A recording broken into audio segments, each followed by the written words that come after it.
పెద్దలు అల్లం నారాయణ గారు, పూజ్యులు పెద్దలు గురుతులు బండారు దత్తాత్రేయ గారు, మిత్రులు చిరంజీవి గారు, పుస్తక రచయిత గౌరీశంకర్ గారు, ప్రొఫెసర్ తిరుమలి గారు, శ్రీనివాస్ గారు, ఇంకా కొంతమంది అందరికీ కూడా ప్రతి ఒక్కరికి నా హృదయపూర్వక నమస్కారాలు. దత్తన్న అంటేనే మాకు అభిమానం. ఆయన స్వభావం ఎంతో మృదువైనటువంటి స్వభావం, స్నేహశీలి. అంటే రాజకీయ భేదాభిప్రాయాలతో నిమిత్తం లేకుండా ఎవరు ఆయన దగ్గరికి పోయినా కూడా ప్రేమతో పలకరించేటటువంటి ప్రేమమూర్తి దత్తాత్రేయ గారు. ఆయన మన హైదరాబాద్ వాసి కావడం, తెలంగాణ వాసి కావడం ఒక రకంగా మనందరికీ కూడా గర్వకారణం. ఇందులో అలాగే స్టేజ్ మీద ఉన్నటువంటి వాళ్ళందరూ కూడా అందరూ చాలా, ప్రొఫెసర్ తిరుమల గారు కూడా అద్భుతమైనటువంటి రచనలు చేసి సమాజానికి ఒక వెలుగు, ఒక బాట, బీసీలకు ఒక బాట చూపిస్తున్నారు. మరి ఈ పుస్తకం ముఖ్యంగా గౌరీశంకర్ గారు రచించినటువంటి ఈ పుస్తకం ఇప్పుడున్నటువంటి పరిస్థితుల్లో ఇది ఉద్యమకారులందరికీ కూడా ఒక కరదీపికగా పనికొస్తుంది, ఒక కరదీపికగా. ఎందుకంటే ఈ పుస్తకంలో అనేక విషయాలను ఆయన ప్రస్తావించడం అనేది జరిగింది. అప్పటి నుంచి, గత కాలం నుంచి ఈ రోజు వరకు ఉన్నటువంటి ఒక వివిధ బీసీ ఉద్యమకారుల గురించి, బీసీలలో ఉండే ప్రముఖుల గురించి, అదేవిధంగా వాళ్ళు ఏ విధంగా అణచివేతకు గురవుతున్నారు, ఏ విధంగా వాళ్ళు అవమానానికి గురవుతున్నారు, దాటిని ఎలా ఎదుర్కొన్నారు, చాలా విషయాలు కూడా ఇందులో ప్రస్తావించడం జరిగింది. ఇటువంటి ఒక అద్భుతమైన పుస్తకాన్ని రాసినటువంటి గౌరీశంకర్ గారిని నేను హృదయపూర్వకంగా అభినందిస్తున్నాను. ఈ రోజు ఉన్నటువంటి పరిస్థితుల్లో మనకు రాబోయే ఎన్నికలకు, ఆ రాబోయే ఎన్నికల లోపల ప్రజల ఆలోచన ధోరణి మార్చడానికి కూడా ఇలాంటి పుస్తకాలు ఉపయోగపడతాయి. సమాజంలో మనం చాలా ఆలోచించి చూసినట్లయితే మొదటి నుంచి ఈ వర్గాలకు చెందినటువంటి వాళ్ళు, బీసీ కులాలకు చెందినటువంటి వాళ్ళే సమాజాన్ని ముందుకు తీసుకుపోవడంలో ప్రధాన పాత్ర వహించారు.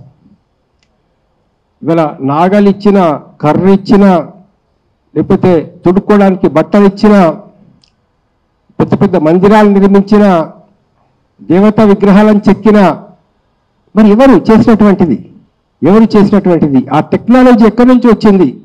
అటువంటి టెక్నాలజీని అందించినటువంటి ఒక బీసీ కులాలు. నేను పుస్తల తాడైనా, బంగారు ఆభరణాలైనా, వండుకునే పాత్రలైనా, అసలు అన్ని టెక్నికల్ ప్రొడక్షన్ జరిగేటటువంటిది ప్రతిదీ కూడా ఇవాళ ఈ కింది కులాలకి వెళ్ళి వచ్చినటువంటి వాళ్ళు. కానీ చాలామందికి తెలియని ఒక 2-3 విషయాలు కూడా ఉన్నాయి, మీ అందరూ దృష్టిలో పెట్టుకోవాలి. మనకు వేదాలని పరిష్కరించినటువంటిది వ్యాసుడు, మహాభారతం రాసినటువంటిది వ్యాసుడు, భగవద్గీత కూడా అందులో ఒక భాగమే.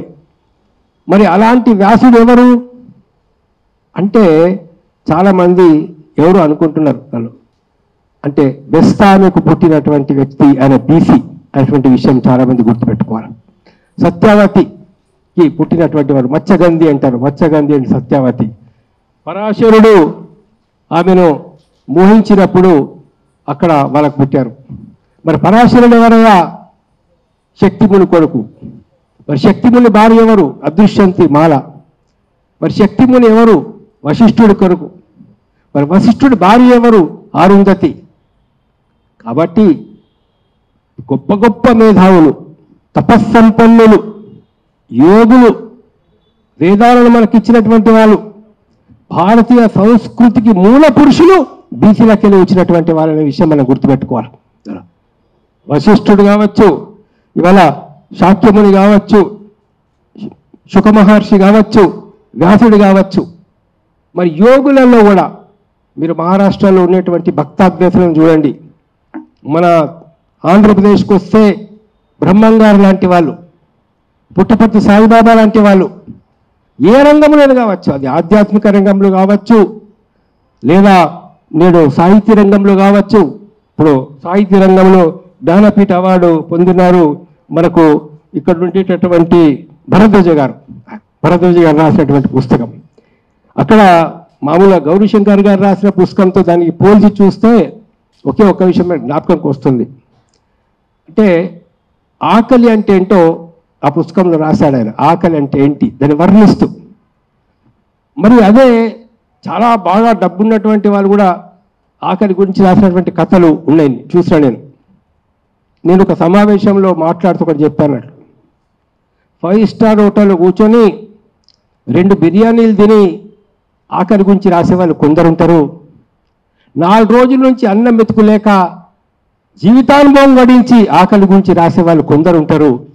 అలాంటి ఒక పుస్తకం ఇది బహుజన గణ. ఈ పుస్తకంలో గౌరీశంకర్ గారు తాను అనుభవించి తన భావాలను ఒక అద్భుతమైనటువంటి పద్ధతి లోపల ఆయన వ్యక్తీకరించడం అనేది జరిగింది. మరి అన్ని రంగాల్లో ఏదో జ్యుడిషియరీ లోపల కూడా జస్టిస్ ఎంఎన్ రావు లాంటి వాళ్ళు, జస్టిస్ బిఎస్ఎస్ స్వామి లాంటి వాళ్ళు, అది వరకు కూడా గొప్ప గొప్ప వాళ్ళు అన్ని రంగాల్లో, ఈ కులాల వాళ్ళకు అంత టాలెంట్ లేదు లేదా అంత గొప్పవాళ్ళు కారు అనేది అయితే చెప్తున్నారో మరి అది ఒక సరైనటువంటి పద్ధతి కాదు. అవకాశాలు ఉన్నప్పుడు మట్టుకు తమ టాలెంట్ను చూపించినారు. అన్ని రంగాల లోపల సమాజానికి ఒక దారి అనేది చూపించినారు. రామాయణం మొల్లా రాసినటువంటి రామాయణం మొల్లా ఎవరు, లేదా వాల్మీకి ఎవరు, రామాయణం రాసినటువంటి వాల్మీకి ఎవరు, రాజ్యాంగం రచించినటువంటి కమిటీకి చైర్మన్గా ఉన్నటువంటి అంబేద్కర్ ఎవరు. అట్లా మనం చూసినట్లయితే గొప్ప పరిపాలకులు కూడా దేశాన్ని పరిపాలించినటువంటి చక్రవర్తుల లోపల మనకు చంద్రగుప్త మౌర్యుడు, దాని తర్వాత అశోక చక్రవర్తి, మరి ఆ కాలంలో మన జ్ఞానాన్ని బోధించినటువంటి గౌతమ బుద్ధుడు, ఇలాంటి ఒక అన్ని చూసి సమాజాన్ని గురించి కానీ పరిశీలించినట్లయితే కులం అనేటటువంటిది జ్ఞానానికి బేస్ కాదు.